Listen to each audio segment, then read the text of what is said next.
అందరికీ నమస్కారాలు. ఎగ్జాక్ట్గా ఈ రోజుటికి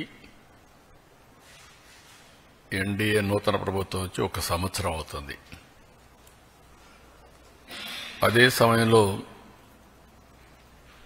ఇచ్చిన హామీలు ఆ రోజు ఎన్నికల మేనిఫెస్టోలోని చాలా స్పష్టంగా, మేనిఫెస్టోని కాకుండా ప్రచారంలో కూడా చాలా స్పష్టంగా చెప్పాను. అభివృద్ధి, సంక్షేమం, ఎన్డీఏకి 2 కళ్ళు, ఈ 2 కూడా సమాంతరంగా ప్యారలల్గా ముందుకు తీసుకెళ్తామని చాలా స్పష్టంగా హామీ ఇచ్చాం. అదే సమయంలో సంపద సృష్టిస్తాం, ఆదాయాన్ని పెంచుతాం, పెంచిన ఆదాయాన్ని అభివృద్ధికి, సంక్షేమానికి రెంటికి బ్యాలెన్స్ చేసుకుంటూ ఎక్కడ కూడా ఎలాంటి ఇబ్బంది లేకుండా ఈ కార్యక్రమాలు ముందుకు తీసుకుపోతామని చెప్పాం. అయితే రాష్ట్రంలో ఆర్థిక పరిస్థితులు చూసిన తర్వాత చాలామంది నాకు ఎన్నికల ముందు అడిగారు, మీరు వస్తే మీరు కనీసం ఈ రాష్ట్రాన్ని మళ్లీ టోటల్గా విధ్వంసం జరిగింది, మీరు దీన్ని రివైవ్ చేస్తారని నమ్మకం మీకుందా, మీకు అనుభవం ఉంది, కానీ అఘాతం చూస్తే మాత్రం చాలా లోతుగా ఉంది, మీరు చేయగలుగుతారని అడిగారు. నాకు వేరే ఆప్షన్ లేదు. ఇన్ని సంవత్సరాలు ప్రజలు ఆదరించారు, ఆశీర్వదించారు. కష్టాలకు వచ్చినప్పుడు కాడుపడేయడమో పారిపోవడం కరెక్ట్ కాదు. ఎంత కష్టమైనా చేస్తామనే విధంగా ఆ రోజు చెప్పాను, ఆ డైరెక్షన్లో ముందుకు పోయాను. మేము ఆ రోజు సూపర్ 6 చెప్పాం. ఎన్నికల మేనిఫెస్టో చాలా విషయాలున్నాయి, సూపర్ 6 మేజర్గా హైలైట్ చేశాం. ఆ సూపర్ 6లో అతి కీలకం తల్లికి వందనం. ఆ తల్లికి వందనం ఆ రోజు మేము చెప్పింది చాలా స్పష్టంగా, ఒక ఇంట్లో 2 పిల్లలుంటే ఒకరికే డబ్బులిచ్చి ఒకరికి ఇవ్వకుండా చేస్తే, ఒకరినే ఆ తల్లి చదివిస్తే, లేకుంటే అన్ని విషయాలు చూసుకుంటే అది మంచిది కాదు.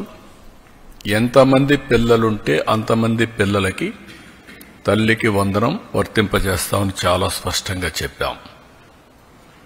ఈరోజు మీరు చూస్తే 67 లక్షల మందికి దగ్గర 10,091 కోట్ల రూపాయలు టోటల్గా ఖర్చు అవుతుంది.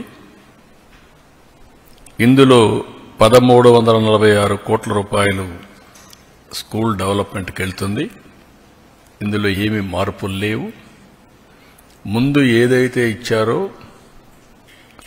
అమ్మఒడి, అదే గైడ్ లైన్స్ పెట్టి, దానికంటే ఇంప్రూవ్డ్ ఏంటంటే ఎంతమంది పిల్లలుంటే అంతమంది పిల్లలకి ఆ తల్లుల అకౌంట్లో ఆ డబ్బులు వేసే కార్యక్రమానికి శ్రీకారం చుట్టాం. అప్పటికి ఇప్పటికి డిఫరెన్స్ మీరు ఒకసారి చూస్తే, వాళ్ళు 42,61,965 మందికి అమ్మఒడిచ్చారు. ఈ ప్రభుత్వం 67,27,164 మందికి తల్లికి వందనం ఇస్తున్నాం. తేడా 24,65,199. ఆ రోజు వాళ్ళు ఖర్చు పెట్టింది, తల్లులకు అకౌంట్లో వేసింది 5,540 కోట్లు. ఈ రోజు మేము అకౌంట్లో వేసేది 8,745 కోట్లు. వ్యత్యాసం 3,205 కోట్లు ఒక్క తల్లికి వందనంలో మాత్రం. అందులో ఈరోజు 1,346 కోట్ల రూపాయలు డెవలప్మెంట్కి వెళ్తుంది. టోటల్గా ఖర్చు పెట్టేది 10,091 కోట్ల రూపాయలు తల్లికి వందనం కింద డెవలప్మెంట్ తల్లుల అకౌంట్కి వెళ్లే పరిస్థితి వస్తుంది. 1వ తరగతి 10వ తరగతి అవి కూడా క్యాలిక్యులేషన్లు తీసుకున్నాం, జీవో ఇష్యూ చేశాం. అడ్మిషన్స్ కాలేదు, అడ్మిషన్స్ అవుతానే వాళ్ళ అకౌంట్ కూడా తల్లుల అకౌంట్కి డబ్బులు వెళ్తుంది. ఇంకొక పక్కన తల్లి లేని పిల్లలకి వారికి తండ్రికి కానీ లేదంటే ఎవరైతే గార్డియన్గా ఉంటారో వాళ్ళ అకౌంట్కి ఇస్తున్నాం. అనాథ పిల్లలుంటే జిల్లా కలెక్టర్ నిర్ధారించినటువంటి పథకం ప్రకారం వాళ్ళ అకౌంట్లో వేసి వాళ్ళకి హెల్ప్ చేస్తాం. ప్రైవేట్ అన్ఎయిడెడ్ పాఠశాల చదివేటువంటి 76,000 మందికి కూడా వర్తింపజేశాం. ఇది కాకుండా ట్రాన్స్పరెన్సీ ఉండాలనే ఉద్దేశంతో ఈ జాబితా సెక్రటరియట్లో గ్రామ వార్డు కార్యాలయాల్లో కూడా పెడతాం. ఎక్కడైనా సరే ఇబ్బందులున్నా లేకుంటే సాంకేతిక సమస్యలున్నా ఇమ్మీడియట్గా రిపోర్ట్ చేస్తే అవన్నీ కరెక్ట్ చేసి మళ్ళీ అలాంటి వారికి కూడా సహాయం చేయడానికి ఫిర్యాదులను తీసుకోవడానికి జూన్ 26 వరకు టైం కూడా పెట్టాం. 30వ తారీఖు తుది జాబితా పెట్టి అక్కడి నుంచి ఇవన్నీ కూడా అమలు చేస్తాం. ఇంకొక పక్కన ఇప్పుడు ఇచ్చింది 2 నుంచి 10వ తరగతి వరకు ఇంటర్మీడియట్ సెకండ్ ఇయర్కి బీసీల్లో చూస్తే 29,82,000 మంది వస్తున్నారు. ఇంకొక పక్క ఎస్సీల్లో 11,76,000 మంది వస్తున్నారు. ఎస్టీలు 4,26,000 మంది వస్తున్నారు. మైనారిటీలు 66,500 వస్తున్నారు. ఈడబ్ల్యూఎస్ విద్యార్థులు 8,44,000 మంది ఎకనామికలీ బ్యాక్వర్డ్ అగ్ర కులాలకు సంబంధించిన వ్యక్తులు వస్తున్నారు. ఒక బిడ్డ 2 గాని 3 గాని 4 కూడా ఇచ్చాం. ఇది మీరు చూస్తే 18,55,760 మంది తల్లులకు ఒకే బిడ్డ వాళ్ళకి యాజ్ ఇట్ ఈజ్ ఇస్తున్నాం. 14,55,322 మంది తల్లులకి 2 బిడ్డలు. ఇది 29,10,644. 2,10,684 మందికి 3 పిల్లలు. ఇది 6,32,052 మందికి ఇస్తున్నాం. 20,053 మందికి 4 పిల్లలు అంటే 80,212 మందికి వీళ్ళకి కూడా ఇస్తున్నాం. ఏ మాట అయితే నేను చెప్పానో ఆ మాట ప్రకారం ఒక పద్ధతి ప్రకారం ఒక మాటలో చెప్పాలంటే ఇది ఒక పాపులేషన్ మేనేజ్మెంట్కి ఒక ముందడుగు. నిన్నే జపాన్లో చూసాం 9 మిలియన్ హౌసెస్ ఆర్ వేకెంట్. ఇంకొక పక్కన ప్రపంచం అంతా కూడా ఏజింగ్ ప్రాబ్లం, రెండోది ఎకానమీ కూడా దెబ్బతినే పరిస్థితి వస్తున్నాయి. మన భారతదేశం మీరు చూస్తే 146 కోట్ల జనాభా, చైనా 130 కంటే తక్కువ ఉంది. అయితే భారతదేశం కూడా రీప్లేస్మెంట్ లెవెల్ లేదు. 2.1 ఫెర్టిలిటీ రేట్ ఉంటే రీప్లేస్మెంట్ అది 1.9కు వచ్చింది. ఆంధ్రప్రదేశ్ అయితే 1.5 ఆ ప్రాంతంకి వచ్చేసాం. సౌత్ ఇండియా మొత్తం ఆ పరిస్థితిలోకి వచ్చాం. అందుకే ఇప్పటికే ఫ్యామిలీ ప్లానింగ్ నుంచి డెమోగ్రఫిక్ మేనేజ్మెంట్ వైపు అడుగులేస్తున్నాం. ఒకప్పుడు 2 పిల్లల కంటే ఎక్కువ ఉంటే స్థానిక సంస్థల్లో పోటీ చేయడానికి అర్హత లేదు. ఇప్పుడు అది తీసేశాం. 2 పిల్లల కంటే తక్కువ ఉంటే పోటీ చేయడానికి అర్హత లేదని కొత్తగా పెట్టాల్సి వస్తుంది. అందులో రెండో స్టెప్ మీరు చూస్తే ఎక్కడికక్కడ ఆఫీసుల్లో కూడా ఒక అనుకూలమైనటువంటి వాతావరణం, చిల్డ్రన్ హోమ్స్ కింద ప్లే ఏరియా కానీ అక్కడ వాళ్ళకి ప్రత్యేకమైన సదుపాయాలు అవన్నిటి కూడా నిర్ణయాలు చేస్తున్నాం. అందులో ఇది ఒక మేజర్. చాలామంది చెప్పేది ఎక్కువ మంది పిల్లలుంటే మాకు ఆదాయం లేదు కాబట్టి మేము పిల్లల్ని చదివించలేమనే ఆలోచన ఉంది. ఈరోజు చదివించడమే కాదు వీళ్ళకు కూడా వెసులుబాటు వస్తుందనే విధంగా ఈ కార్యక్రమానికి శ్రీకారం చుట్టాం. ఈరోజు మీరు చూసినప్పుడు తల్లికి వందనంలో ఇంకా మిగిలిన కార్యక్రమాలన్నిటికీ కూడా మీరు చూసినప్పుడు అన్నదాత సుఖీభవ ఏడాదికి మొత్తం 14,000 రూపాయలు ఇస్తా అన్నాం. 6,000 రూపాయలు గవర్నమెంట్ ఆఫ్ ఇండియా ఇస్తుంది. వాళ్ళు ఇచ్చింది 7,500. ఈరోజు తెలుగుదేశం ఇచ్చేది 14,000. వ్యత్యాసం 6,500. తల్లికి వందనం నేను చెప్పాను. అన్నదాత సుఖీభవ ఇచ్చింది మీకు చెప్పాను.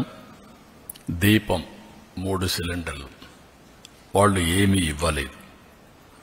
ఇంకొక పక్కన మీరు చూస్తే మత్స్యకారుల భరోసా మేమిచ్చింది మత్స్యకారుల సేవలు మొత్తం 1,29,178 మందికి ఇచ్చాం. 259 కోట్లు. వాళ్ళు ఇచ్చింది 1,09,231 109 కోట్లు. వ్యత్యాసం 150 కోట్లు అదనం. 19,947 మంది అదనంగా ఇస్తున్నాం. ఇది కాకుండా ఈరోజు ఎన్టీఆర్ భరోసా ఇది చూస్తే వాళ్ళు ఇచ్చింది మొత్తం 21,630 కోట్లు సంవత్సరానికి. మేము ఇప్పటికి ఇచ్చింది 34,000 కోట్లు ఒక్క సంవత్సరంలో. వ్యత్యాసం 12,370 కోట్లు.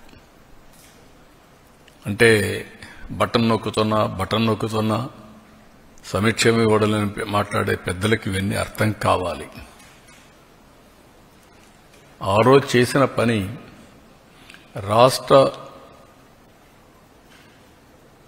ఆర్థిక పరిస్థితిని చిన్నాభిన్నం చేశారు, విధ్వంసం చేశారు. అభివృద్ధి అనేది ఎక్కడ కనపడే పరిస్థితి లేదు. కడాన ఏ పరిస్థితికి వచ్చామంటే విశ్వసనీయత పోయిన తర్వాత ప్రొహిబిషన్ గురించి మాట్లాడిన పెద్దలు ఎక్సైజ్ తాకట్టు పెట్టి మద్యం ఆదాయాన్ని తాకట్టు పెట్టి 25 ఏళ్లకు డబ్బులు తీసుకొచ్చే పరిస్థితికి వచ్చారు. ఇంకొక పక్క ఎంఆర్ఓ ఆఫీసుల్ని హాస్పిటల్స్ని ఇవి తాకట్టు పెట్టి అప్పులు చేసే పరిస్థితికి వచ్చారు. నెలవారీగా జీతాలు ఇవ్వాల, పెన్షన్లు ఇవ్వాల. రిటైర్డ్ పీపుల్కి ఎవరికి జీతాలు రాని పరిస్థితి. ఎప్పుడు వస్తుందో ఎప్పుడు రాదో టెన్షన్లో బతికిన పరిస్థితి. ఈరోజు ఒక పద్ధతి ప్రకారం 94 సెంట్రల్ స్పాన్సర్ స్కీమ్స్లో 94 కూడా డీఫంక్ట్ చేసిన ఘనత.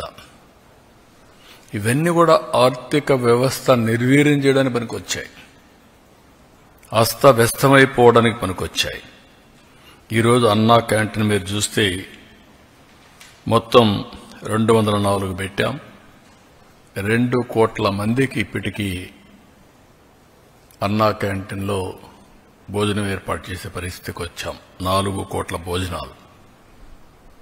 21 టెంపుల్స్లో అన్నప్రసాదం ఉచితంగా పెడుతున్నాం. ఇవన్నీ కూడా ఒక సుపరిపాలనతో సాధ్యం.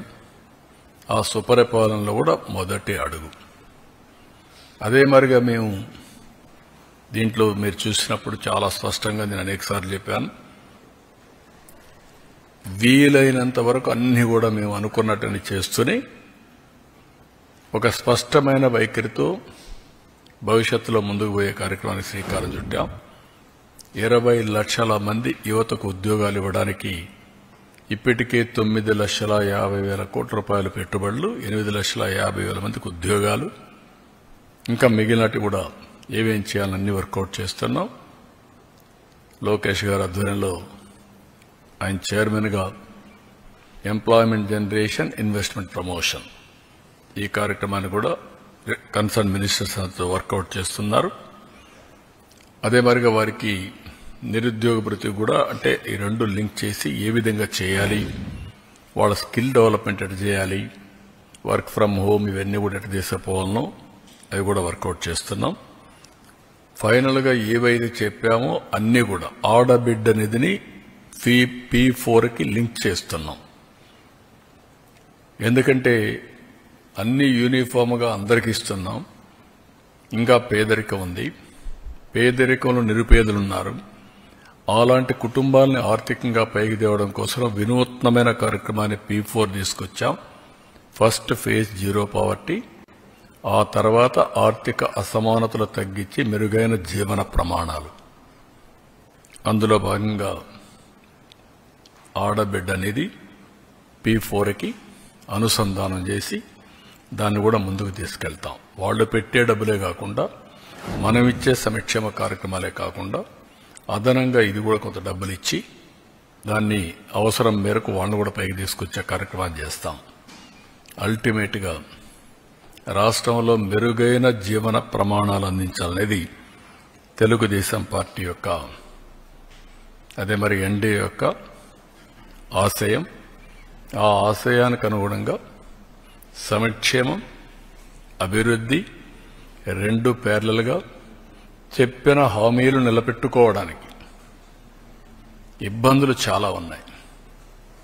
ఇబ్బందులుంటే ఇబ్బందులను అధిగమించడానికి ప్రయత్నం చేస్తూ ఉంటే రాక్షసుల మారిగా రాష్ట్రాన్ని అతలాకుతలం చేయాలని, ఎక్కడికక్కడ లా అండ్ ఆర్డర్ సమస్యలు క్రియేట్ చేయాలని, ప్రజలకు ఇబ్బందులు కలిగించాలని అనేకమైనటువంటి, నేను ఎప్పుడూ నా రాజకీయ జీవితంలో చూడనటువంటి విన్యాసాలు, చూడనటువంటి అకృత్యాలు చేసే పరిస్థితికి వస్తున్నారు. ఇది మంచిది కాదు. ఈరోజు ఈ ప్రభుత్వానికి స్పష్టత ఉంది. ఇబ్బందులున్నాయి. ఆ రోజు కూడా చెప్పా. కొన్ని ఇబ్బందులు కొంత సమయంలో ఎక్కడికక్కడ పరిష్కారం చేయగలుగుతాం. కొన్ని ఇబ్బందులు మీరు చూస్తే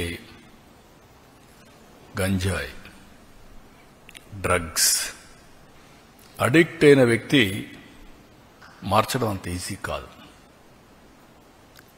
అది అతనికి ఒక అబ్సెషన్, అంతే, పిచ్చిపడుతుంది. అలాంటి వాళ్ళు నేరాలు ఘోరాలు చేసే పరిస్థితి, వాళ్లకు అండగా ఉండే పరిస్థితిలో ఈ వైఎస్ఆర్ కాంగ్రెస్ పార్టీ ఉంది. ఇప్పుడు అవన్నీ నేను తర్వాత మాట్లాడతా. ఈరోజు ముఖ్యంగా ఇచ్చిన హామీలు నిలబెడుతున్నాం. కష్టమైన నష్టమైన ఇవి చేస్తూనే రాష్ట్ర ఆర్థిక పరిస్థితిని మెరుగుపరచడానికి మేము చెప్పిన హామీ ప్రకారం సమతుల్యం పాటిస్తూ ముందుకు తీసుకుపోవడానికి అన్ని విధాల ప్రయత్నం చేస్తున్నాం. ఇది తొలి అడుగు మాత్రమే. ఈ తొలి అడుగు తర్వాత ఇంకా దీన్ని ఏ విధంగా మనం ముందుకు తీసుకుపోవడానికి చేస్తాం. సాయంత్రం మీటింగ్ ఉంది, అక్కడ సమీక్ష చేసుకుంటాం. అక్కడ మీరందరూ ఉంటారు కాబట్టి అప్పుడు మీ అందరికి కూడా తగిన సమాచారం రిమైనింగ్ అంతా ఇస్తాం. With this I'm thanking all of you. Thank you one and all. ఇది జీవో ఇష్యూ. ఇప్పుడు నేను జీవోలు లోకేష్ గారికి హ్యాండ్ ఓవర్ చేస్తున్నాను. మీకు ఇవ్వాలి, మీది కాదు, మేము డబ్బులు ఇచ్చేది మేము, మీరు కాదు. మీరు అమలు చేసేది మీరు.